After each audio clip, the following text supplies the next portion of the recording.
অসময়ের করাঘাতে দিন যাচ্ছে দিনের মতোই। এরই মধ্যে কেটে গেছে আরও 2 সপ্তাহ।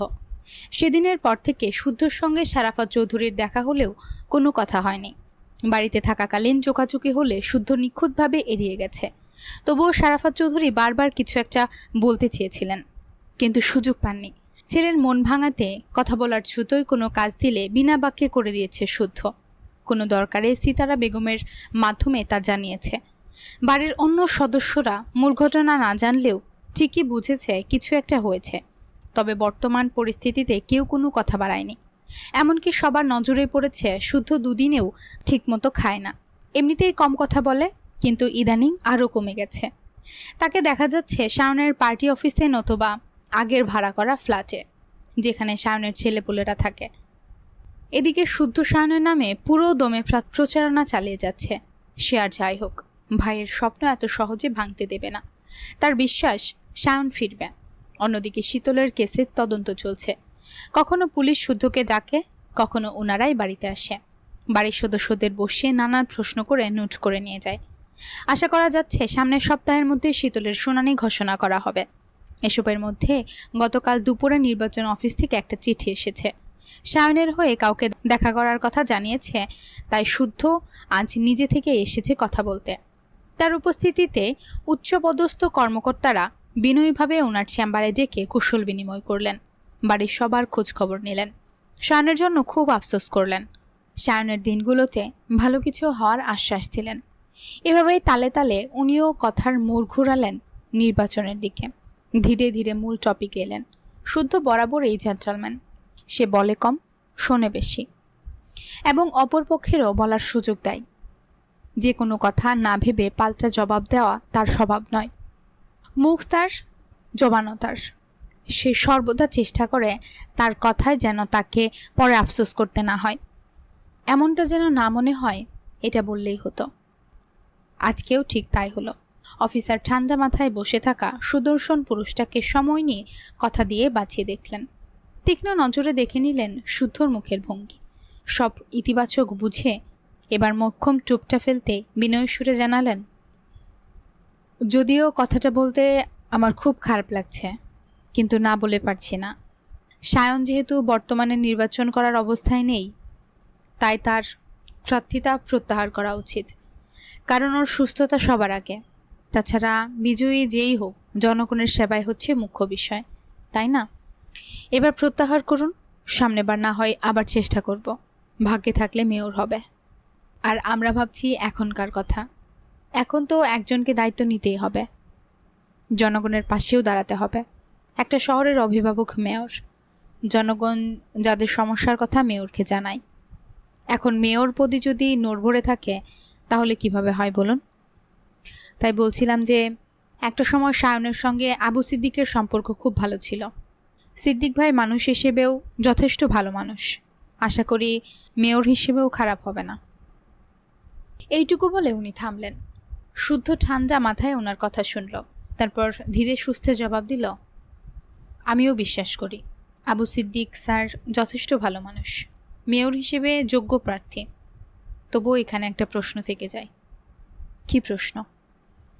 যদিও আমি রাজনীতির মানুষ নই, এসব ব্যাপারে খুব একটা ধারণাও নেই, তবে যতটুকু জানি ব্যালট পেপারে যেহেতু শাহরিয়ার চৌধুরীর নাম ও প্রতীক উঠে গেছে এবং নামেও প্রচার চলমান, অর্থাৎ আইনতভাবে তিনিই প্রার্থী, তাহলে এই মুহূর্তে প্রার্থী পরিবর্তন করা কিভাবে সম্ভব? শুদ্ধর কথা শুনে অফিসারের ঠোঁটের কোণে ফিচেল হাসি দেখা গেল। আশার আলো জ্বলতে দেখে দরজার দিকে একবার তাকিয়ে বললেন, আপনি চাইলে সব সম্ভব। যেমন?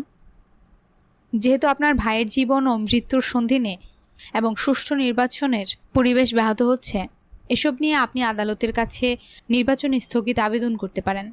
যদিও বড় কোনো গোলযোগ ছাড়া কমিশন ভোট স্থগিত করতে চায় না, তবুও করেন। আর মেইন পয়েন্ট হচ্ছে আমরা তো আছি। আমরা যথাসাধ্য চেষ্টা করব যাতে কাজ হয়। ওনার কথা শুনে শুদ্ধ ভ্রুকুটি করে তাকালো। তারপর মৃদু হেসে জবাব ছুড়ল, কিন্তু আমি তো আবেদন করব না। কেন? কারণ আমার ভাইয়ের স্বপ্ন মেয়র পদে নিজেকে দেখা, জনসাধারণের পাশে দাঁড়ানো। আহা, তা তো বুঝলাম, কিন্তু সে তো সুস্থ নয়। সুস্থ থাকলে না হয়, সুস্থ নেই, তবে মরে যায়নি। যতক্ষণ না কাফনে মুড়িয়ে আমি আমার ভাইকে কবরে শোয়াবো, ততক্ষণ পর্যন্ত নির্বাচন স্থগিত হবে না। না মানে না। এবার বুঝতে পারলেন? সামনে বসে থাকা ছেলেটাকে স্মার্টলি প্রস্তাব প্রত্যাখ্যান করতে দেখে অফিসার দমে গেলেন। এরপর কিছু একটা ভেবে দ্বিতীয় চোপটা ফেললেন। গলা খাকড়ি দিয়ে নিচু স্বরে বললেন, আবেগ দিয়ে জীবন চলে না মিস্টার শোয়াইব। আপনি বুঝদার, শিক্ষিত ছেলে। আপনি নিজেও জানেন আপনার ভাইয়ের অবস্থা যা, রিকভার করবে কিনা সন্দেহ। এর চেয়ে উত্তম যা খরচ হয়েছে স্থগিত করলে তার থেকেও ডাবল পেয়ে যাবেন। আপনি আবেগে পড়ে স্থগিত করলেন না, আবার দেখা গেল ভাইটাও মরে গেল, তখন আমও গেল, ছালাও গেল। ওইরকম হওয়া যাবে না। গেলে যাক, তবে আমার ভাই বেঁচে থাকুক বা না থাকুক, আপনি আপাতত মুখ বন্ধ রাখুন। মরাটরার কথা উচ্চারণ করার থেকেও বিরত থাকুন। সত্যি বলতে আপনার কথা শুনতেও ইচ্ছে করছে না আমার। আসলে হয়েছে কি, আমি দেখতে ভদ্রলোক হলেও আসলে কিন্তু তা নয়। প্রমাণ দিই। এ কথাটা বলে প্যান্টের পকেট থেকে ফোন বের করে লাউড স্পিকারে দিল। বলল, এটা তো আপনার কণ্ঠস্বর, তাই না? এইমাত্র টাকার অফার করলেন নাকি? ওমা, তাই তো। তা সিদ্দিক সাহেবের মাধ্যমে অফারটা এসেছে বুঝি? ওনাকে বলে দিবেন এগুলো ওল্ড প্ল্যান, নতুন কিছু যেন ট্রাই করায়। শুদ্ধর কথা এবং কাজে অফিসার থমকে গেছে। উনি বিস্ময় চোখে চোখ বড় বড় করে আছেন। শুদ্ধ ধীরে সুস্থে বসা থেকে পেছনে ঘুরতেই তিনি হঠাৎ বলে বসলেন, সুবহানা চৌধুরী আপনার ওয়াইফ, তাই না? খুনের দায়ে জেল খাটছে। ওনার কটাক্ষ করা কথায় থমকে দাঁড়িয়ে গেল শুদ্ধ। ঘুরে ঠোঁটের কোণে হাসি এঁটে ঠান্ডা স্বরে জবাব দিল, জি। ভাইকে নিয়ে এত বেশি ভাবছেন, এবার বউটাকে নিয়েও ভাবা উচিত। ভাবি তো, ভাবি বলেই বউয়ের জন্য বুক ফুলিয়ে গর্ব করি। কেন করব না বলুন? আমার বউ তার ভাইকে বাঁচাতে খুন করেছে, খারাপ কি? এখন খুনের দায়ে যদি তার জেল, ফাঁসি যেটাই হোক, আমার আফসোস নেই। বরং আফসোস তখন হতো যাকে মেরেছে সে যদি বেঁচে থাকত। এ কথা বলে শুদ্ধ মুচকি হেসে বেরিয়ে কি ভেবে যেন ফিরে এলো। তারপর দরজার বরাবর দাঁড়িয়ে বললেন, আমার পেছনে লোক লাগিয়ে ফোন চুরি ডাকাতি করার প্ল্যান করেও লাভ হবে না। আপনার বলা কথা রেকর্ড হয়ে অলরেডি 10 জনের কাছে ফরওয়ার্ড হয়ে গেছে। আমার ফোন হারালেও আরও 10টা ফোনে কিন্তু প্রমাণ রয়ে গেছে। তাই বলছি, শুধু শুধু কষ্ট করে সময় নষ্ট করবেন না। দিল খোলা মানুষ আমি, তাই বারণ করলাম। তারপরেও দেখেন যা ভালো মনে করেন। তবে হ্যাঁ, নিজের ভালোটা বুঝে নিন আর আমাকেও ভালো থাকতে দিয়েন। সঙ্গে এটাও মনে করিয়ে দিচ্ছি, আমাকে খাটালে আমি কিন্তু সব ঘেটে ঘ করে ছাড়বো বলে দিলাম। কথা শেষ করে আপন মনে হাঁটা ধরল শুদ্ধ। আর অফিসার এই ছেলের বুদ্ধিমত্তা দেখে হতবাক হয়ে তাকিয়ে রইল। উনি সত্যি সত্যি ভেবেছিলেন লুক লাগিয়ে শুদ্ধর ফোন হাতাতে যাতে প্রমাণ লোপাট করতে পারে। কিন্তু কি হলো এটা? এখন এই প্রমাণের জন্য ওনাকে না খেসারত দিতে হয়। ধুর, এটা কোনো কাজ হলো? ছেলেটাকে বাঁশ গেলাতে ডেকে এনে কথার জালে ফেসে নিজেকেই পেছনে বাঁশ নিতে হলো। ঘড়িতে তখন দুপুর 1:52। স্বর্ণকে জোর করে 2 লোকমা খাইয়ে রান্নাঘরে এসেছেন সিমিন। হাতের এঁটো প্লেটের দিকে তাকাতেই চোখ থেকে ঝরঝর করে নোনা জল গড়িয়ে পড়ল। প্লেটের এক কোণে পড়ে আছে বড় ইলিশ মাছের 2 টুকরো ডিম। সায়ন শীতল ইলিশের ডিম যে কি পছন্দ করে, তারা যদি থাকতো এতক্ষণে চেঁচামেচি করে কারাকারি করে হলেও খেত। স্বর্ণ এমনিতেই খেতে পারে না, গন্ধ লাগে। শুধু ভাত পানি দিয়ে গিলে খেলেও বমি করে। দিনকে দিন মেয়েটা এত শুকিয়ে যাচ্ছে, দেখলে বুক ফেটে কান্না আসে। ভেবেছিল মাছের ডিমটা যদি একটু খায়, কিন্তু কোনোভাবেই খাওয়াতে পারেনি। মেয়েটা শুধু নীরবে চেয়েছিল ডিমটার দিকে। তারপর মলিন সুরে হঠাৎ করে বলে বসল, জেলে ইলিশের ডিম টিম দেয় আম্মু? আমার বোনটা, আমার তুতা পাখিটা ভালো মন্দ কিছু খেতে পায়? এসব খাবো না। সে খাবো না করলে কি কেউ তোমার মতো বকতে বকতে ডিম ভেজে দেয়? ভাজা ডিম পেয়ে পাগলিটা গাল ফুলিয়ে খায় তো, নাকি ডিম না পেয়ে কাঁদতে বসে? আমিও তো নেই। মন মতো কিছু না পেলে এখন কার কাছে অভিযোগ করে? উনি জবাব দিতে পারেননি। কান্নায় গলা দলা পাকিয়ে কণ্ঠস্বর চেপে আসছিল।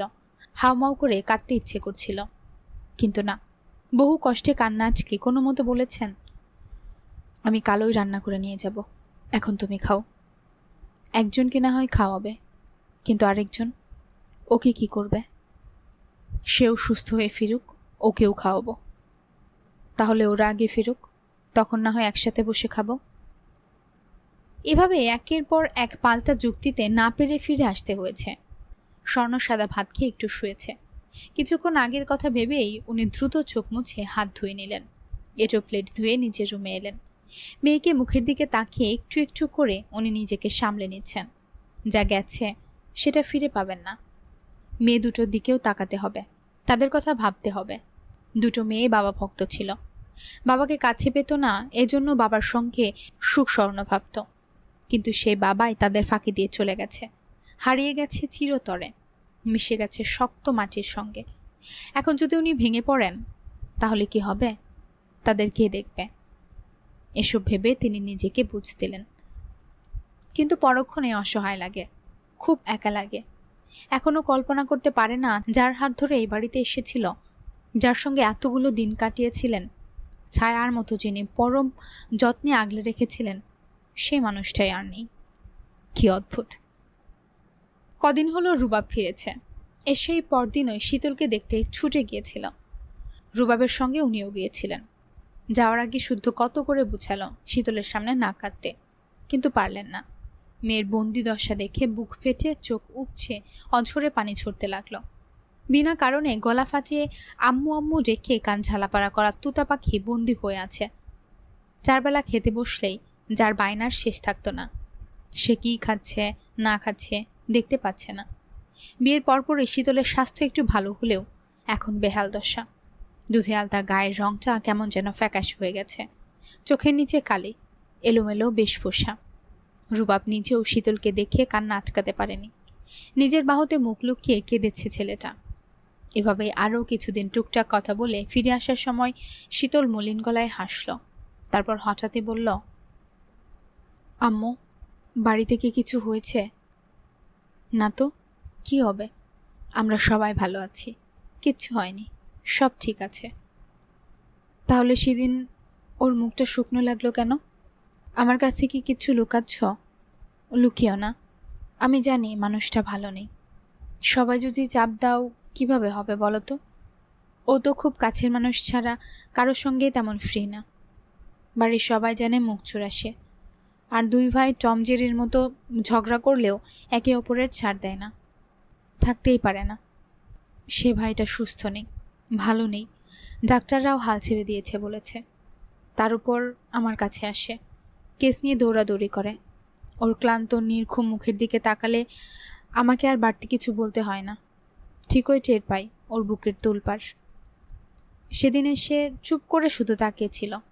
আমিও ওর অভিমানী চাহনি বুঝেছি অভিমানের কারণ। ওর দিকে খেয়াল রেখো আম্মু, মেরে ধরে হলেও ঠিকমতো খাওয়ানোর চেষ্টা করো। সেই মুহূর্তে মেয়ের মুখের দিকে অবাক হয়ে তাকিয়েছিলেন। ওনার ছোট্ট শীতল কত বড় হয়ে গেছে। যে ডিমের ভাগ ছাড়তে নারাজ থাকত, আজ সে কত সুন্দর করে ভাবতে শিখেছে, বুঝতে শিখেছে, চিনতে শিখেছে। কিন্তু মেয়ের কথা শুনে সেদিন থেকে যত রাত হোক শুদ্ধর জন্য অপেক্ষা করেন। না ফিরলে কল করে জানান বসে আছেন। তখন তড়িঘড়ি করে পাগলটা আসে। দেরিতে ফিরে ওনাকে বকতে শুরু করে।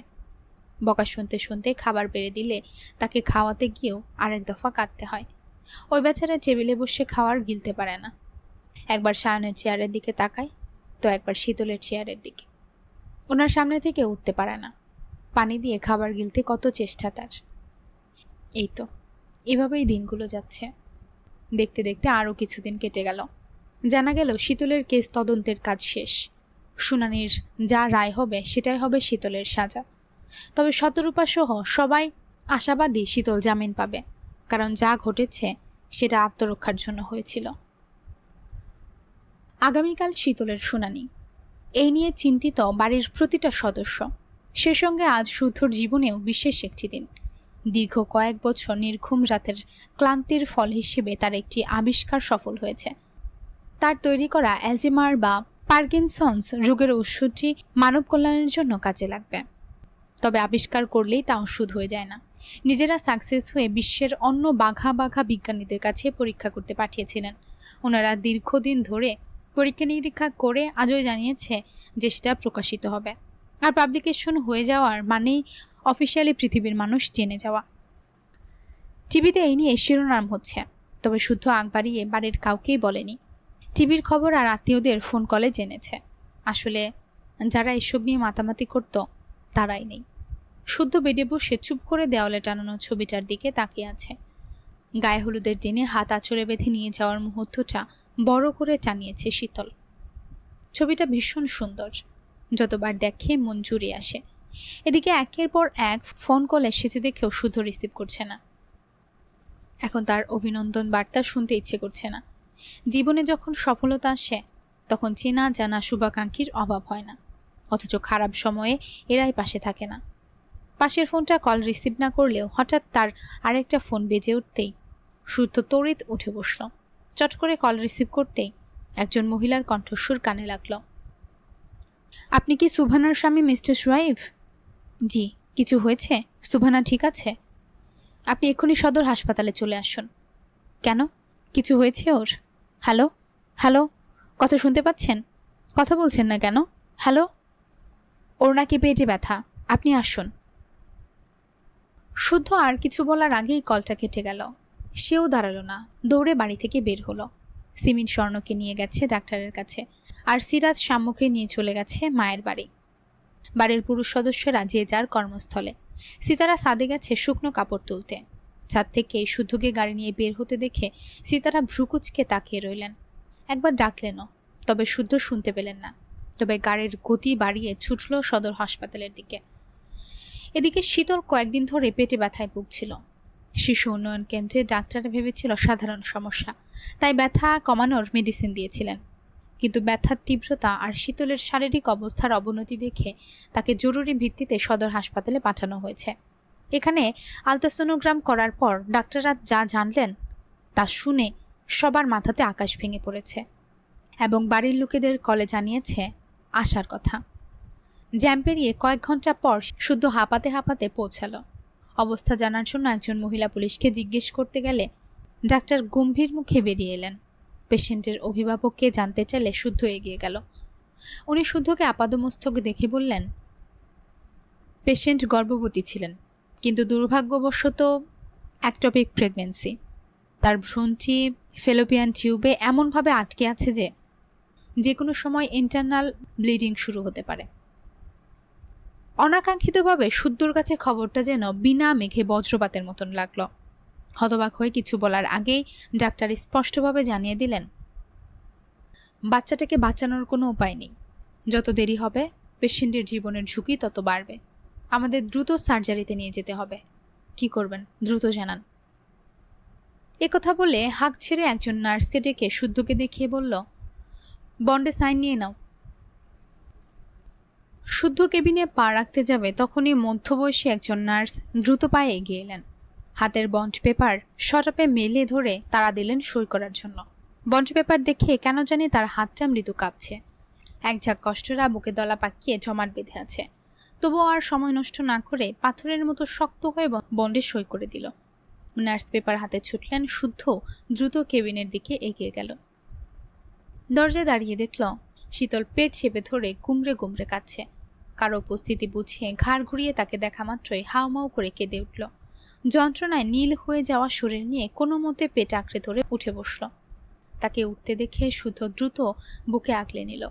যত্ন করে মাথায় হাত বোলালেও তার মুখ দিয়ে একটা শব্দও বের হলো না। তখন শীতল ফোপাতে ফোপাতে বলল, পেটে বাবু।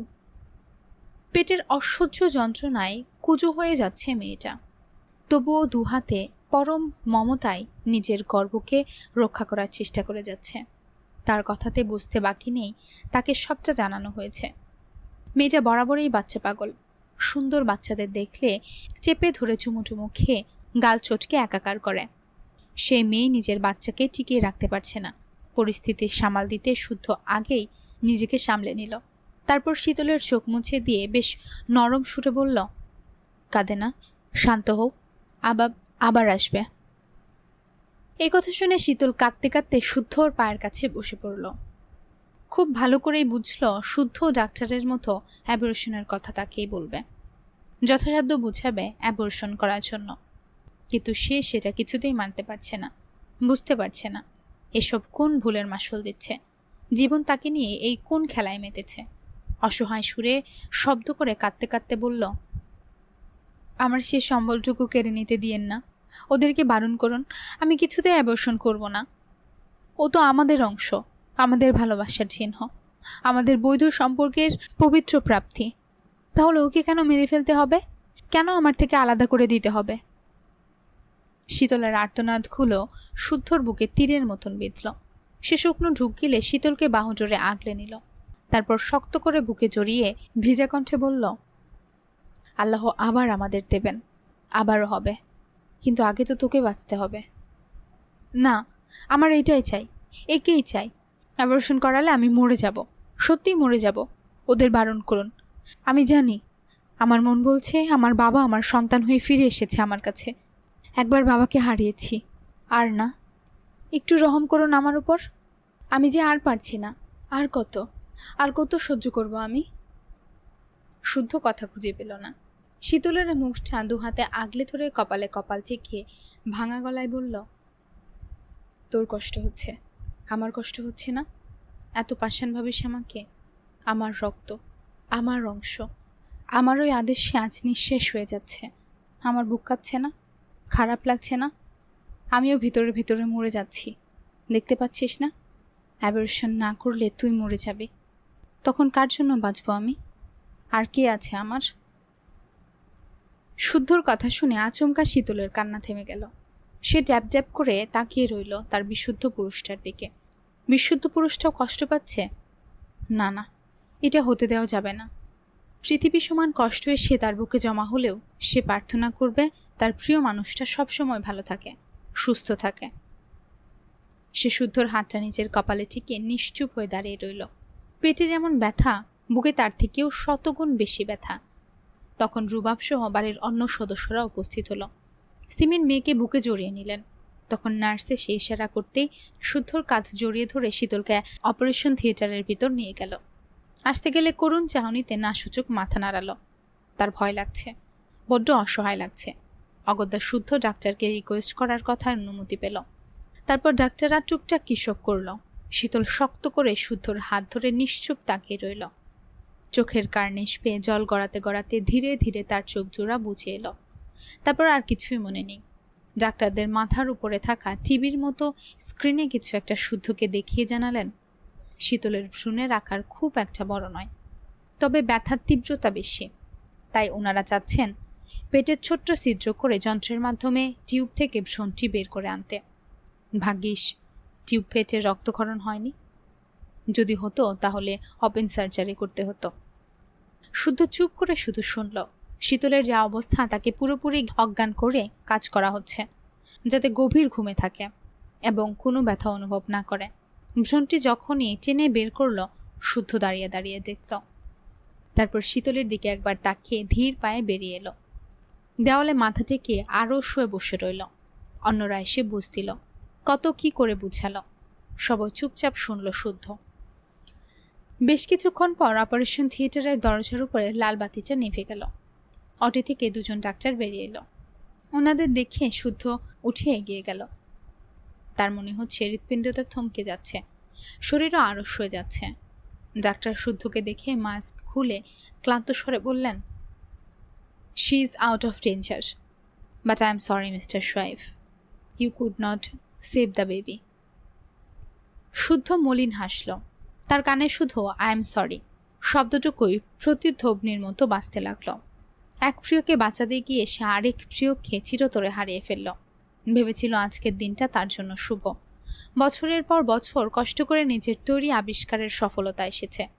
অবশ্যই আজকের দিনটা অন্যতম, কিন্তু মোটেও না। আজকের দিনটা তার জীবনের সবচেয়ে জঘন্য দিন। এমন দিন ক্ষণশত্রুরও জীবনে না আসুক, এমন অভিজ্ঞতা কারো না হোক। অতঃপর কয়েক ঘন্টা পর শীতলকে কেবিনে নেওয়া হলো। অবচেতন এখনো। কেবিনে নেওয়া মাত্রই কেবিনের সামনে পুলিশ পাহারায় থাকলো। বাকির সদস্যরা একে একে দূর থেকে দেখলেন প্রতিনিয়ত জীবন নিয়ে যুদ্ধ করা আদুরের মেয়েটাকে, যে পুতুলের মতো আদর যত্নে বড় হলেও বর্তমান পরিস্থিতি বয়সের তুলনায় বড় করে তুলেছে। অনেকক্ষণ হলো মাগরিবের আজান হয়েছে। একজন পুলিশ ভিড় না করে বাসায় যেতে বললেন। ওনার কথায় সিতারা আর শুদ্ধ থাকলো হসপিটালে। সারাফাত চৌধুরী আর রুবাব থাকতে চাইলেও পুলিশ অ্যালাউ করল না। অগত্যা চোখের জল ফেলতে ফেলতে ওনারাও বাড়ির দিকে রওনা হলেন। শুদ্ধ আর সিতারা কেবিনের সামনেই বসে রইলেন। শুদ্ধ কিছু একটা ভেবে মায়ের দিকে তাকালেন। উনি যেন এখানেই থাকেন, সে ডাক্তারের সাথে কথা বলে এক্ষুনি চলে আসবে। সিতারা সম্মতিসূচক মাথা নাড়ালে শুদ্ধ ডাক্তারের চেম্বারের দিকে গেল। যেতে যেতে কিছু একটা হিসেব মিলিয়ে নিল। সাধারণত 1.5 মাসের ভ্রূণ কোনো প্রত্যঙ্গ মানুষ শিশু অবয়ব পায় না। এটি মূলত রক্ত জমাট বাঁধা একটি মাংসপিণ্ডের মতো দেখায়। মেডিকেল প্রোটোকল এবং আইনের দিক থেকে 1.5 মাসের ভ্রূণকে স্বজনদের হাতে তুলে দেওয়া হয় না। মেডিকেলের নিয়ম অনুযায়ী হাসপাতাল কর্তৃপক্ষ এগুলোকে বায়োলজিক্যাল ওয়েস্ট হিসেবেই বিশেষ প্রক্রিয়ায় নষ্ট করে ফেলে। কারণ এত ছোট ভ্রূণ দেখলে মা বাবার মানসিক ট্রমা বাড়তে পারে। এজন্যই মূলত ডাক্তাররা এটি দেখাতে চান না, কিন্তু শুদ্ধ দেখবে। যেভাবেই হোক একবার হলেও তার অংশকে ছুঁয়ে দেখবে। ওসব ভেবে যেন হন্য হয়ে শীতলের সার্জারি করা ডাক্তারকে খুঁজে বের করল। ডাক্তার পেশেন্ট দেখে বাসায় যাওয়ার জন্য তৈরি হচ্ছিলেন। শুদ্ধ কথা বলতে চাইলে বিরক্ত হলেও চেপে গেলেন। শুধু কয়েক সেকেন্ড চুপ করে থেকে খুব কাতর সুরে অনুরোধ করল, শেষবারের মতো তার সন্তানকে দেখতে চাই সে। তার সন্তানের অবয়ব না হোক, মানব গঠনের আকার না থাকুক, তবুও সে দেখবে, একটু ছুঁয়ে দেখবে এবং নিজের হাতে দাফন করবে। মধ্যবয়সী ডাক্তার তার কথা শুনে চশমা খুলে হাতে নিলেন। জিজ্ঞাসা করলেন, প্রথম সন্তান ছিল? জি। ইয়ং ম্যান, সবই বুঝছি, কিন্তু হাসপাতালের নিয়ম অনুযায়ী যা চাচ্ছেন দেওয়ার নিয়ম নেই। ও তো বেঁচে নেই, হেলাই ফেলে দিবেন। এর চেয়ে আমার অংশ না হয় আমাকেই দিয়ে দিন প্লিজ। ডাক্তার কয়েক সেকেন্ড শুদ্ধর মুখের দিকে তাকিয়ে রইলেন।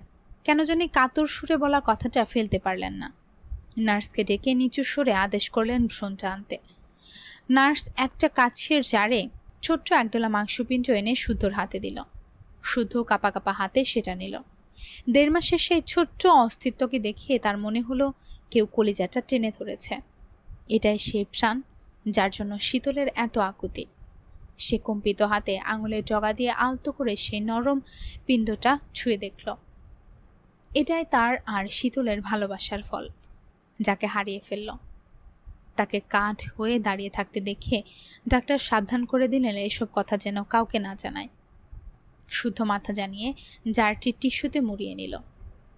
তারপর ডাক্তারকে ধন্যবাদ জানিয়ে দ্রুত পায়ে বেরিয়ে গেল। ডাক্তার তার দিকে এক পলক তাকিয়ে নিচেও বেরিয়ে গেলেন। রোজ রোজ কত ঘটনার সাক্ষী হতে হয়, আর মানুষ অভ্যাসের দাস। আগে এসব দেখে খারাপ লাগলেও নিত্য নতুন ঘটনার সাক্ষী হয়ে অভ্যাস হয়ে গেছে। সিতারা চৌধুরী ওখানেই বসে আছেন। শুদ্ধ একটি ব্যাগ নিয়ে মায়ের পাশে বসল। মা ছেলে নীরবতার মাঝেই কিছুক্ষণ কেটে গেল। শুদ্ধকে মাথা নিচু করে বসে থাকতে দেখে সিতারা হঠাৎ ছেলের কাঁধে হাত রাখতেই শুদ্ধ তাকাল। তার চোখ জ্বলে টয়চম্বর। চোখের পলক ফেলতে না ফেলতেই ঝরঝর করে অশ্রু ঝরে গেল। মায়ের সামনে কান্না করা যায় নাকি? সে পালিয়ে বাঁচতে দ্রুত চোখ মুছে উঠে দাঁড়াতে গেলে সিতারা হাত ধরে থামিয়ে দিলেন। ছেলের বুকে, পিঠে, মাথায় মমতার হাত বোলাতে বোলাতে ব্যাকুল সুরে বললেন, কষ্ট পাস না বাবা, সব ঠিক হয়ে যাবে। শুধুর মনে পড়ে না সে মায়ের সামনে শেষ কবে কেঁদেছে। এতদিন পর, এত বছর পর আজকে এই মুহূর্তে নিজেকে বড্ড অসহায় মনে করল সে। এদিকটায় কেউ আসে না দেখে মায়ের পায়ের কাছটায় হাঁটু মুড়ে বসে পড়ল। মুখ লুকালো মমতাময়ী মায়ের কোলে। চোখের পানি ঝরঝরিয়ে ঝরতে লাগলো। শক্ত মনের ছেলেটাকে এইভাবে কাঁদতে দেখে সিতারা দিশেহারা হয়ে পড়লেন। নিজেও কাঁদতে কাঁদতে পাগলের মতো ছেলের বুকে, মাথায়, পিঠে একবার করে হাত বোলাতে লাগলেন। মায়ের সামনে ছেলে কাঁদলে কোনো মা শান্ত থাকতে পারে? শুধু বরাবরই ওনার বাধ্য ছেলে, অথচ সেই ছেলে আজ ভেঙে পড়েছে। না জানি কত কষ্ট হচ্ছে ছেলেটার। শুদ্ধ এতক্ষণ নিজেকে সামলে নিলেও কেন জানি আর পারল না। ধৈর্য হারা হলো সে। সহ্য শক্তির মারটা অতিক্রম করে বাচ্চাদের মতো মায়ের হাত আঁকড়ে ধরল। তারপর মায়ের কোলে মুখটা লুকিয়ে কান্না ভেজা স্বরে বিড়বিড় করে বলল, শুনেছি পৃথিবীর সবচেয়ে দুর্ভেদ্য আশ্রয় নাকি মায়ের শাড়ির আঁচল। আম্মু, ও আম্মু, আজ তোমার এই আঁচলটা দিয়ে আমার একটু আড়াল করে নাও না প্লিজ। তোমার আঁচলের নিচে আমাকে এমনভাবে লুকাও যেন বাইরের কেউ আমার কান্না শুনতে না পায়, কেউ যেন আমার নিঃস্ব হওয়া দেখতে না পায়। আম্মু, আম্মু, আজ এই হাতে ওকে স্পর্শ করেছি। ও আমার অংশ, আমার সন্তানও। আমার আদেশে ওকে মেরে ফেলা হয়েছে। আমার কি দোষ বলো? ও এভাবে কেন এলোই যখন, এভাবে কেন? ও তো কেবল রক্তপিণ্ড মাত্র। আমার এত কষ্ট কেন হচ্ছে? কেন এই ব্যথাটুকু সইতে পারছি না আমি? কেন আজ যুক্তি দিলেও নিজেকে সামলাতে পারছি না? তোমার শক্ত সামর্থ্য ছেলেটা যে আজ তাসের ঘরের মতো গুড়িয়ে যাচ্ছে আম্মু, দোহাই লাগে সেটা এই নিষ্ঠুর পৃথিবীকে বুঝতে দিও না। শুদ্ধরাও ভাঙে, শুদ্ধদেরও কষ্ট হয়। আপনজন হারিয়ে শুদ্ধদেরও বুকের ভেতরটা রক্তাক্ত হয়, অসহ্য যন্ত্রণায় কাতর হয়। আজ তোমার ছেলে হেরে গেছে আম্মু, গো হারান হেরে গেছে। আজ এই অপূর্ণতা চক্ষু শুদ্ধকে ভেঙে চুরে চুরমার করে দিয়েছে। শীতলকে বুঝ দিলেও নিজেকে আজ সামলাতে পারছি না আম্মু, একটুও পারছি না। আমাকে একটু লুকিয়ে রাখো আম্মু, প্লিজ একটু লুকিয়ে রাখো। শুদ্ধর প্রতিটা কথা সিতারার বুকে গিয়ে বিঁধল। উনি কিছু বলতে চেয়েও পারলেন না। ওনার চোখের পানিতে বুকের ছাদটা ভিজে একাকার। কি বলবেন, কি করবেন, কি করলে ছেলের বুকের লাফা নিববে? আজকে সায়ন থাকলে কতই না ভালো হতো, শুদ্ধকে আগলে নিতে পারত। উনি মনে মনে কত করে সায়নকে ডাকলেন, পাজিটা ওনার ডাকে সাড়া দেয় না, আম্মু বলে ডাকে না। এভাবেই বেশ কিছুক্ষণ থেকে শুদ্ধ সোজা হয়ে বসল, দুহাতে মুখ মুছে নিল। শীতল ঘুমাচ্ছে, রাতে জাগবে বলে মনে হয় না। সে রিসিপশনে গিয়ে আর একটি কেবিন নিয়ে সিতারাকে রেস্ট করতে বলল। সে ভালো করেই জানে রুবাব হসপিটালের আশেপাশে আছে। ফোন কল করে উপরে আসতে বলে ব্যাগটা নিয়ে দ্রুত প্রস্থান করল। তারপর হসপিটাল থেকে বেরিয়ে গাড়ি নিয়ে ছুটল বাড়ির পথ ধরে। জ্যাম পেরিয়ে নার্সারি চোখে পড়লে গাড়িটা থামিয়ে একটা বকুল ফুলের চারা কিনল। তারপর গাড়ির গেট পেরিয়ে বাড়িতে প্রবেশ করল। এক হাতে ব্যাগ আর অন্য হাতে বকুলের চারাটি নিয়ে এগোলো বাগানের এক পাশে। হাঁটু মুড়ে বসে কাপা কাপা হাতে ছোট্ট করে গর্ত খুঁড়ল। খুব সাবধানে যেন ব্যথা না লাগে সে ছোট্ট মাংসবিন্দুটি মাটির গভীরে শুয়ে দিল। তারপর ঝাপসা চোখে তাকিয়ে বিড়বিড় করল, তোকে বাঁচাতে পারলাম না, ডাস্টবিনেও ফেলতে পারলাম না। জীবন্ত অবস্থায় না থাকলে মৃত অবস্থায় অন্তত চোখের সামনে থাক। এ কথা বলে শার্টের হাতায় মুখ মুছল। তারপর কাপড় মোড়ানো সেই বিন্দুটি মাটির উপর দিয়ে দিল। সামান্য এ কাজটুকু করতে গিয়ে তার মনে হলো মাংসবিন্দু নয়, নিজের কলিজাটাকে কবর দিচ্ছে। এই দৃশ্যটুকু অদূরে দাঁড়িয়ে দেখলেন শারাফাত চৌধুরী। মলিন হেসে বললেন, এক টুকরো মাংসপিণ্ডের জন্য তোমার আজ কত মায়া, কত দরদ। আজকে তবে বুঝতে পারলে বাবা, সন্তান ভালো হোক কিংবা খারাপ, সুস্থ হোক কিংবা অসুস্থ, প্রতিটা বাবার কাছেই তার সন্তান কলিজার টুকরো, যার অস্তিত্ব এখনো পৃথিবীর আলো দেখেনি। তার জন্য যদি তোমার বুকটা এভাবে পেটে যায়, তাহলে ভেবে দেখো তোমাদের কারো কোনো অমঙ্গল দেখলে আমার এই কলিজাটার কি দশা হয়। হ্যালো এভরিওয়ান, শুনছিলেন নূরজাহান আক্তার আলোর লেখা শেষ চৈত্রের ঘ্রাণ। গল্প পাঠে ছিলাম আমি তাসরোজ মিম। আজকে শুনলেন গল্পটির ৫১তম পর্ব। আজকের পর্বটা আপনাদের কাছে কেমন লেগেছে অবশ্যই কমেন্টের মাধ্যমে জানিয়ে দিবেন। গল্পে একটা লাইক করে দিবেন। পরবর্তী পর্বের জন্য অপেক্ষা করবেন। পরবর্তী পর্ব খুব শীঘ্রই নিয়ে হাজির হব। ততক্ষণে চোখ রাখুন স্টোরি বাই তাসরোজ 0.2 চ্যানেলে। আল্লাহ হাফেজ।